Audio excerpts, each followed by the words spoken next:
On behalf of my organization, Cardiff Stop the War Coalition, we'd like to give a red salute to the Newport Palestine Solidarity Campaign for leading this magnificent march today. Today, we have opened up on the streets of Newport the second front of the Palestinian resistance to war and occupation and annihilation. Today, we reaffirm the Palestinian right to exist, to resist, to return. Now, I had a very articulate and eloquent speech prepared about Yemen, but it is a little bit cold. I was going to talk about the humanitarian blockade imposed on ships in the Red Sea, the economic sanctions imposed on Israel so it stops the genocide. I was going to talk about the United States and its poodle, the United Kingdom, some of the richest countries on earth, dropping bombs on Yemen, one of the poorest countries on earth. But I'm not going to talk about that today, or rather, let me tell you a story. Have you ever heard the story of the pirate and the emperor? A pirate was brought before Alexander the Great, and Alexander said to the pirate, "How dare you loot my ships and terrorize the people?" And the pirate stopped for a moment, and he said, "Wait a minute, I loot a few ships and I terrorize a few people, and I'm called pirate and brigand. You terrorize entire peoples and loot entire continents, but they call you emperor and god. Is that not the world we live in today? A world of pirates and emperors, by the USA, which stands for the United States of Amnesia, because they never seem to remember their own war crimes. It's the biggest terrorist in the world. It's the United States who drops bombs on Afghanistan and Iraq over the last 2 decades. It's the United States and its poodle, the United Kingdom, who arm and aid the corrupt kings, the puppet presidents, the tyrants, the torturers, the butchers, the murderers, the dictators and despots who hold the Arab people and other peoples in chains. It's the United States and the United Kingdom who arm the apartheid state of Israel to slaughter, to relentlessly slaughter the Palestinians. Friends, we live in a world gone wrong. The world is out of joint, and it's going to take very powerful movements to manipulate things back into place. We live in a world where some people feast and other people die in famines. We live in a world where some people wallow in champagne while millions of people are denied access to free. We live in a world where some people wallow in champagne while millions are denied access to water. We live in a world where the poor live under bridges and cardboard boxes while the rich play house.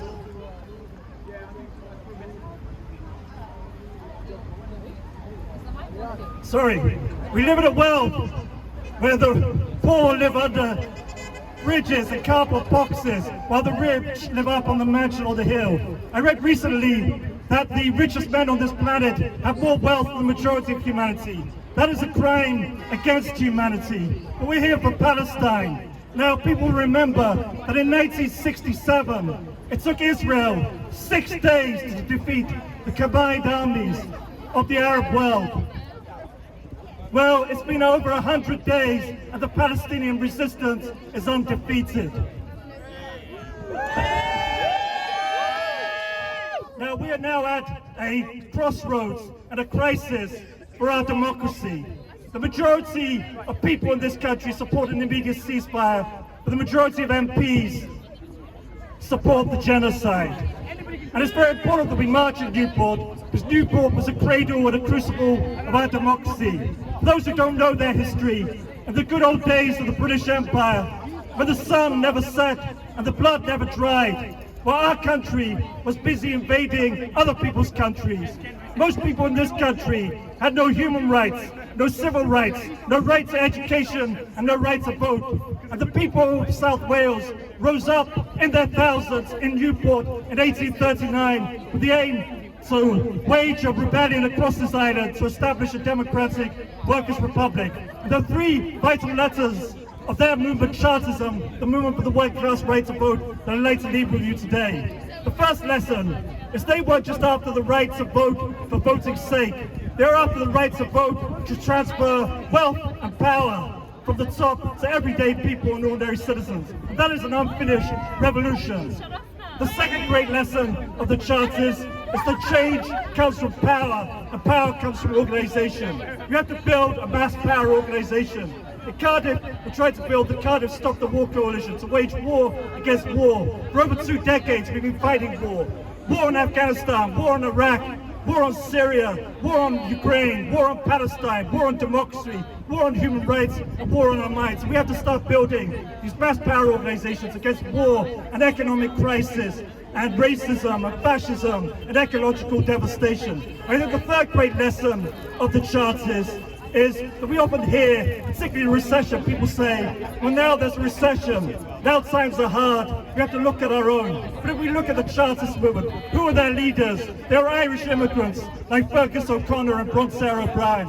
One of their leaders, his name was William Cuppy, the son of a West Indian sailor and the grandson of a man who was taken from Africa by force. So immigrants have not only participated in the struggle for our freedom, they've led the struggles, and we wouldn't have any freedom at all in Britain without the contribution of immigrant communities. So we're going to keep on fighting, because we know that without peace, without freedom, there can be no peace. Because unless you're free, you cannot be at peace. I just want to say one last thing. One of the great theologians of antiquity, St. Augustine, once said, hope has 2 beautiful daughters, anger and courage. Anger at the way things are, and courage to see that things do not remain as they are. So let us continue to march in anger, hope and courage until Palestine is free. Thank you.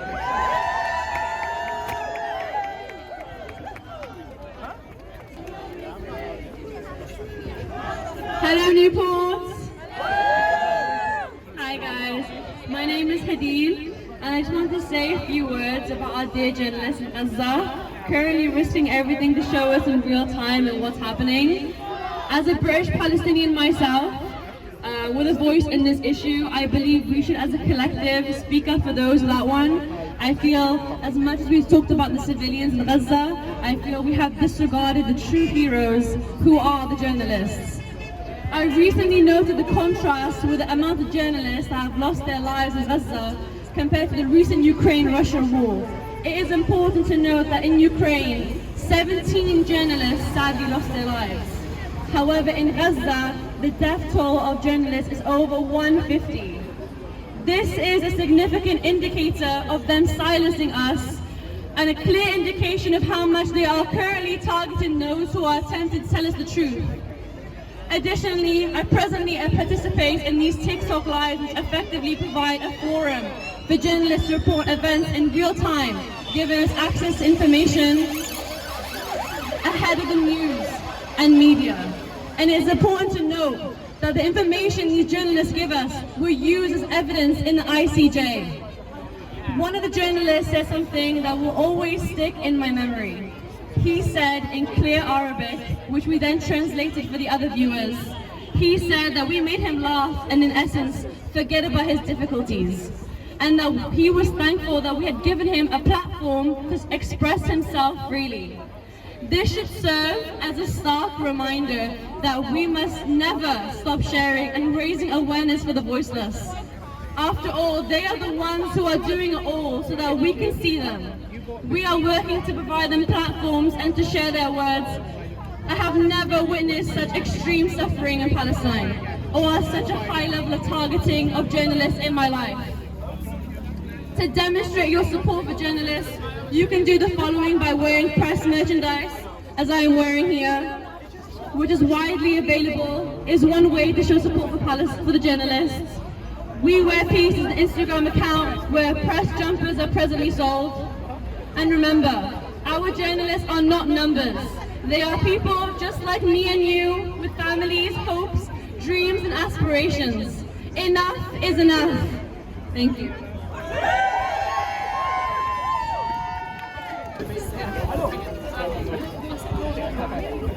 Hi guys, thank you all very much for coming out here. My name is Sundus and I'm Palestinian. And I'm just going to speak a little bit about Western imperialism. If you want a concept that sums up the brutality of Western imperialism to its very core, look to its museums. Because they not only colonize our countries and put our people through suffering, they then have the nerve to steal our culture and artifacts and bring it back to the West and lock it up behind cages for the world to see. Almost like some sort of trophy. And that leads you to ask, are they actually remorseful for their behavior? And when you find the answer to that, all the current events that are unfolding in the world will make perfect sense. They've never stopped anything because of a change of heart. They've never had heart, they've never had compassion. They've only ever ended their colonial tendencies because of major resistance or major consequences. When the cost of fighting becomes more expensive than the cost of losing, that's the only time that they've ever stopped. But this time, we're not only going to show them that the cost of fighting is too expensive, we're going to show them that this can never be done again. Time and time again, history has repeated itself.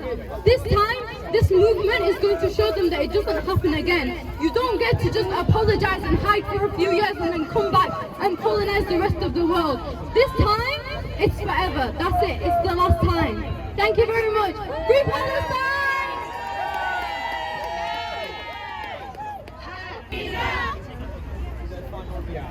Hi everyone. I'm going to read something I wrote a few weeks ago. More like spoken word really. So the title is When You Talk to a Palestinian Raised in Diaspora. I'm a Palestinian raised in diaspora.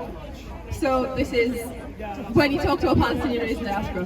When you talk to a Palestinian raised in diaspora, know that although they might have never met their homeland, they've inherited her resilience, her love for people, her tolerance and her patience. When you talk to a Palestinian raised in diaspora, talk to them like you understand what it's like to be stripped of your identity. Talk to them like you understand what it's like to lose all your family. When you talk to a Palestinian raised in diaspora, know that the flames of their rage cannot be put out. Know that their strength comes from their roots. Know that the only language they speak is that of justice and liberation. When you talk to a Palestinian raised in diaspora, talk to them like you understand that their family is being ethnically cleansed. Talk to them like you understand what it's like to resist occupation when the entire world is standing on the side of the oppressor. Talk to them like you understand that they're being caged, starved, bombed and tortured, because they'll remind you that they cannot be erased. Palestine will change the world because its history has been written in blood. I'm a Palestinian raised in diaspora. Talk to me like you understand that your silence is louder than your voice. Talk to me when you're ready to denounce the dehumanizing language and actions used towards us. Talk to me when you view people with a colonized history as humans. I'm a Palestinian raised in diaspora. Talk to me like you know that they're targeting our children because they know that their liberated mindsets are stronger than any weapon. Talk to me like you're infuriated that they're planning to build a holy land for their children on the graves of our children. I'm a Palestinian raised in diaspora. Don't just talk to me. Stand with me against injustice because collectively we're stronger. Don't just talk to me, shout with me until they hear us.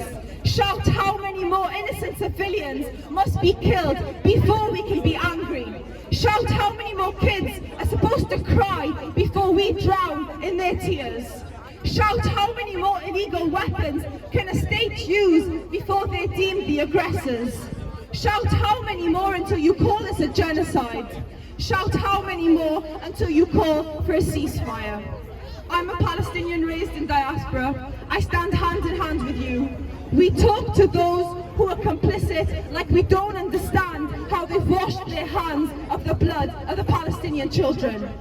We are humans, and as humans, stand with me against injustice, occupation, hate, Islamophobia, anti-Semitism, violence and aggression. As a human, stand with me until we see a liberated world. Thank you.